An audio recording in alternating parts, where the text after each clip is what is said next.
Hello friends, कैसे हो आप सब। आज मैं आपको एंजल डिमागो की book the millionaire fast lane से अमीर बनने के 3 रास्ते बताऊंगा। तो दोस्तों, बिना किसी डिले के हम डायरेक्ट आते हैं काम की बात पर। पैसा कमाने के 3 रास्ते हैं, साइड वॉक, स्लो लेन और फास्ट लेन। सबसे पहले देखते हैं कि साइड वॉक पर चलने वाले कौन हैं। साइड वॉकर्स वो हैं जो पे चेक पर जीते हैं। इनकी फाइनेंशियल इंटेलिजेंस ऑलमोस्ट जीरो होती है।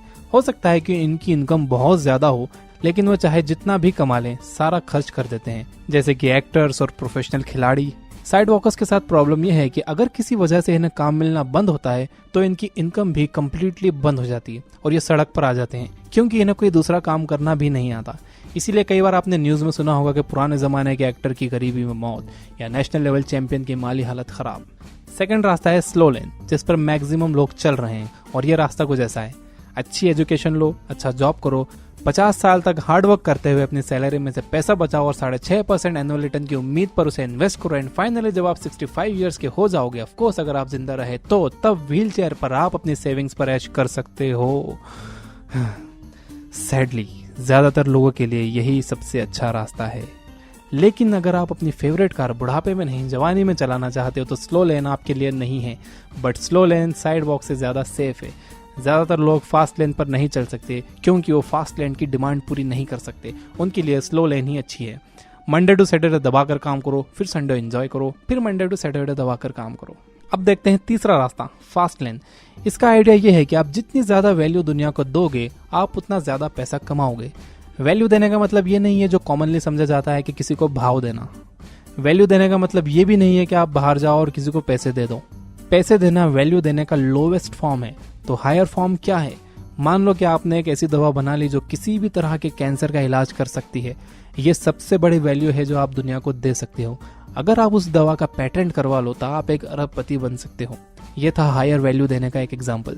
तो फास्ट लेन का आइडिया ये है कि आप जितनी ज्यादा वैल्यू जितने ज्यादा लोगों को दोगे, आपके पास उतना ज्यादा पैसा आएगा। As simple as that. सुनने में तो बहुत अच्छा लगता है ना। तो फिर ज्यादातर लोगों के लिए स्लो लेन ही अच्छी क्यों है? क्योंकि ज्यादातर लोग खुद को इस काबिल नहीं बना पाते हैं कि वो लोगों को अच्छी वैल्यू दे सकें। ऐसा क्यों? अब ध्यान से सुनना। क्योंकि वैल्यू देने के लिए टीवी देखना बंद करके सीखना शुरू करना होगा। अगर आपको कुछ आता ही नहीं होगा तो आप क्या वैल्यू दूसरों को दोगे? कपिल शर्मा का शो देखकर या केबीसी देखकर यह जान लेने में कि लास्ट ईयर सानिया मिर्जा ने किसको हराया था, आप क्या वैल्यू दे सकते हो? सोचिए, जब आप टीवी देख रहे थे तब सचिन और बिनी बंसल फ्लिपकार्ट शुरू करने पर काम कर रहे थे।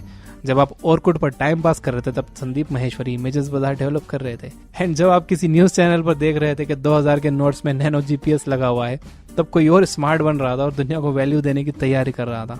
मैं भी बहुत टीवी देखता था, लेकिन जब मैंने टीवी देखना बंद किया और बुक्स पढ़ना स्टार्ट किया तो इससे ये हुआ कि आज मैं करीब 4 लाख लोगों को वैल्यू दे रहा हूँ, जिसके बदले मुझे इतना मिल रहा है कि जो किसी भी 9 to 5 जॉब में नहीं मिल सकता। और ये कंटिन्यूअसली बढ़ रहा है। सैलरी कंटिन्यूअसली नहीं बढ़ती, लेकिन बिजनेस बढ़ाने की कोई लिमिट नहीं है। आप बिजनेस कुछ महीनों में इजीली डबल कर सकते हो, लेकिन सैलरी डबल नहीं कर सकते। तो कॉन्सेप्ट आपको समझ आ गया होगा। जितनी ज्यादा वैल्यू आप जितने ज्यादा लोगों को दोगे, उतना ज्यादा पैसा आपको मिलेगा। इसी वजह से बिल गेट्स दुनिया के सबसे अमीर इंसान है। गेट्स ने हाई वैल्यू बहुत ज्यादा लोगों को दी, जो कि दिन भर टीवी देखने वाला और व्हाट्सएप पर फनी वीडियोस फॉरवर्ड करने वाला नहीं दे सकता। तो याद रखिए, अगर आपको फास्ट लेन पर चलना है तो आपको सीखने में ज्यादा टाइम देना होगा और टाइम पास पर टाइम कम करना होगा। That's it.